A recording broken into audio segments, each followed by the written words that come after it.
रूस यूक्रेन जंग से जुड़ी एक और बड़ी खबर। तुर्की ने यूक्रेन की नेटो की सदस्यता पर हामी भरी है। तुर्की के राष्ट्रपति ने कहा कि यूक्रेन नेटो के सदस्य बनने का हकदार है। तुर्की यूक्रेन के नाम का समर्थन करता है। तुर्की वही देश है जिसने स्वीडन को नेटो बनाने पर ऐतराज जताया था। नेटो जेलेंस्की को और टैंक सप्लाई करने जा रहा है और इस बार भी जेलेंस्की को लेपर्ड टैंक मिल सकते हैं। लेपर्ड टैंक नेटो की सेनाओं का जमीन पर सबसे खतरनाक हथियार माना जाता है। लेकिन सवाल तो यह है कि रूस के काउंटर अटैक में तो लेपर्ड टैंक पहले ही फेल हो चुका है। यह दावा तो खुद पुतिन ने किया है।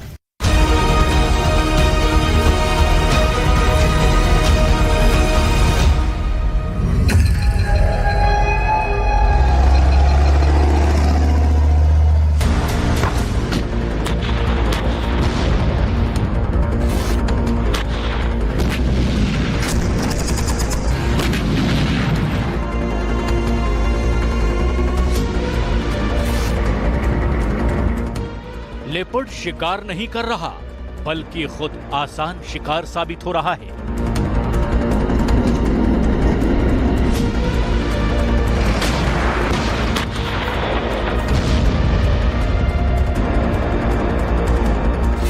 लेपर्ड जेलेंस्की की ताकत नहीं, कमजोरी बन गया है।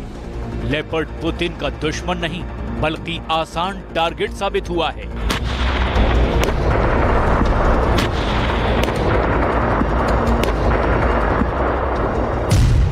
कुल मिलाकर यूक्रेन के युद्ध में लेपर्ड फेल हो चुका है और ये बात अब 100% पुख्ता मानी जा रही है। इसका दावा जर्मनी के वॉर एक्सपर्ट्स कर रहे हैं।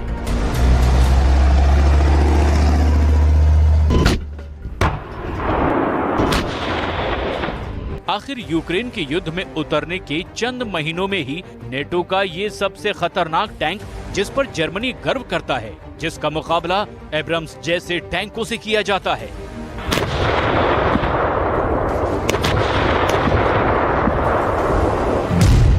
वो लेपर्ड टैंक 3 का कनस्तर क्यों साबित हो रहा है? लेपर्ड के मारे जाने के बाद क्यों जर्मनी और बाइडेन दोनों बहुत ज्यादा भारी बेइज्जती और खतरा महसूस कर रहे हैं?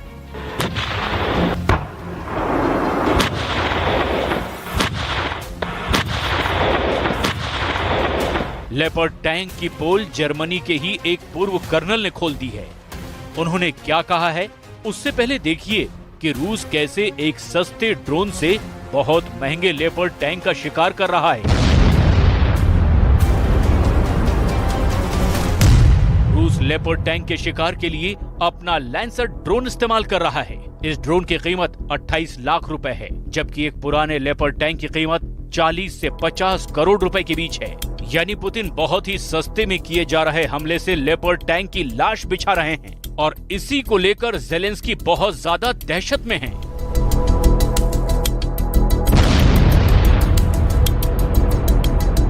देखिए 8 जून को जापोरेजिया में क्या हुआ था। ये वो तस्वीरें हैं जब जर्मनी का टैंक लेपर्ड और अमेरिका के ब्रैडली टैंक को पुतिन ने घेर कर मारा था। ये सभी बख्तरबंद गाड़ियां एक बारूदी सुरंग से भरे इलाके में दाखिल हो गई थी। इस हमले में यूक्रेन को बहुत बड़ा झटका लगा। एक लेपर्ड टैंक, 12 ब्रैंडले बख्तरबंद गाड़ियां और 3 लेपर्ड इंजीनियरिंग व्हीकल तबाह हो गए। और तभी से जेलेंस्की को लगा कि नेटो वाली मदद को पुतिन ने खत्म करने का फैसला कर लिया है।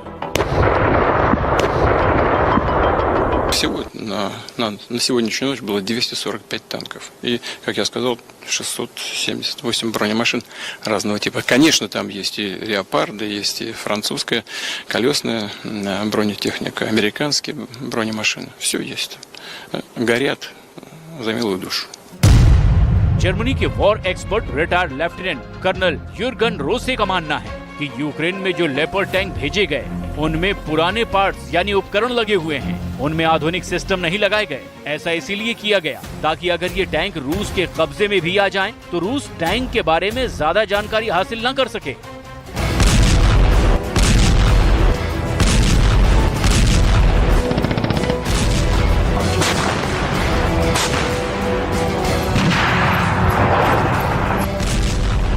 ऐसा इसीलिए किया जा रहा है ताकि जर्मन तकनीक रूस के पास न पहुंचे, क्योंकि अगर पुतिन को लेपर्ड की खास बातें पता चल गई तो नेटो की असली फौलादी ताकत का तोड़ रूस बहुत आसानी से तैयार कर लेगा। अब इन तबाह हुए टैंक और बख्तरबंद गाड़ियों से जो बातें पुतिन के इंजीनियर्स पता लगाएंगे,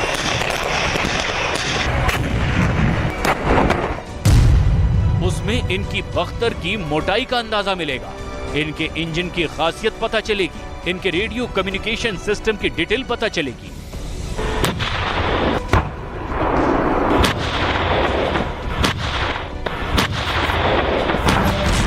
हालांकि दावा किया जा रहा है कि अमेरिका और जर्मनी ने इस बात का ख्याल रखा है कि बहुत खुफिया जानकारी रूस के हाथ न लगे, इसीलिए उसने इसमें वो सिस्टम नहीं लगाए जो पुतिन के हाथ लग सकते थे। ऐसे हमलों ने ज़ेलेंस्की को अब पूरी तरह से एक्सपोज कर दिया।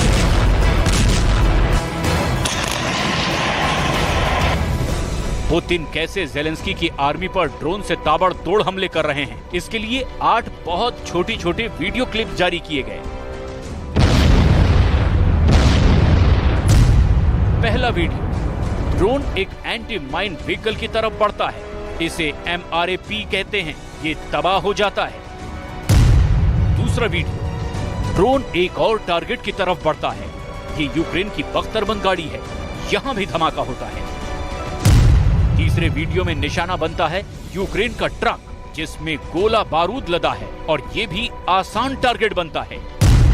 चौथे वीडियो में पीछे आ रहा ट्रक मारा जाता है, जबकि उसने छुपने की बहुत कोशिश की लेकिन नाकाम रहा।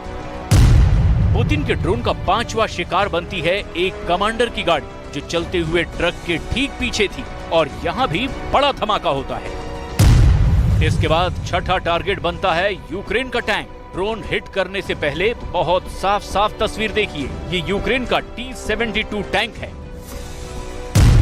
7वां टारगेट भी ज़ेलेंस्की का दूसरा टैंक बनता है, ये रूस की फोर्स पर गोली दाग रहा है, इस बात से अनजान कि एक ड्रोन इस पर आकर फटने वाला है। 8वां वीडियो बहुत ग्लिच से भरा हुआ है, लेकिन इस वीडियो में पुतिन का ड्रोन ज़ेलेंस्की की एक बख्तरबंद गाड़ी को तबाह कर देता है।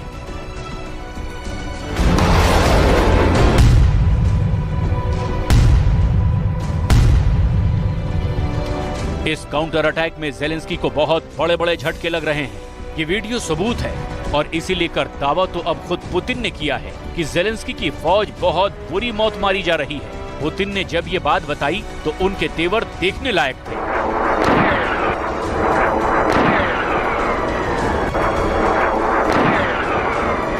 Там же не только, вот я сказал, сколько там, 160, свыше 160 танков, там 360 БМП, это же не вся натовская, там и еще советского производства, там бронетехника уничтожается, но прекрасно горят, как мы и предполагали, и Брэдли, и эти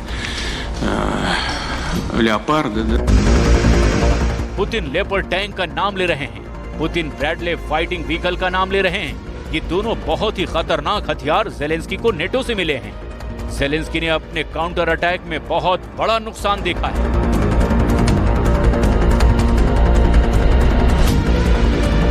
ज़ापोरिज़िया के पास ही ज़ेलेंस्की ने अपना पहला लेपर्ड टैंक खोया, जिसके साथ ब्रैडले इन्फेंट्री फाइटिंग व्हीकल यानी बख्तरबंद गाड़ियां भी थी। ये तस्वीर पूरी दुनिया के अखबारों और वेबसाइट पर छपी, और इस तस्वीर ने 2 देशों को बहुत शर्मिंदा किया।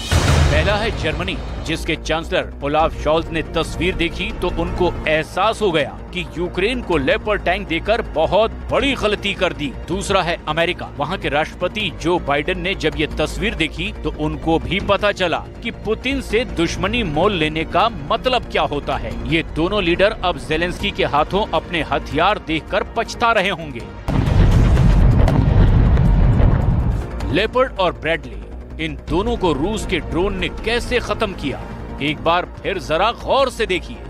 ज़ेलेंस्की का ये टैंक एक लेपर्ड टैंक बताया जाता है। ये रूस की फोर्स पर गोले दाग रहा था, तभी पुतिन के ड्रोन ने इसको कबाड़ के ढेर में तब्दील कर दिया। दूसरी तरफ का वीडियो बहुत ही ग्लिच से भरा हुआ है, लेकिन इस वीडियो में पुतिन का ड्रोन ज़ेलेंस्की की एक बख्तरबंद गाड़ी को तबाह कर देता है।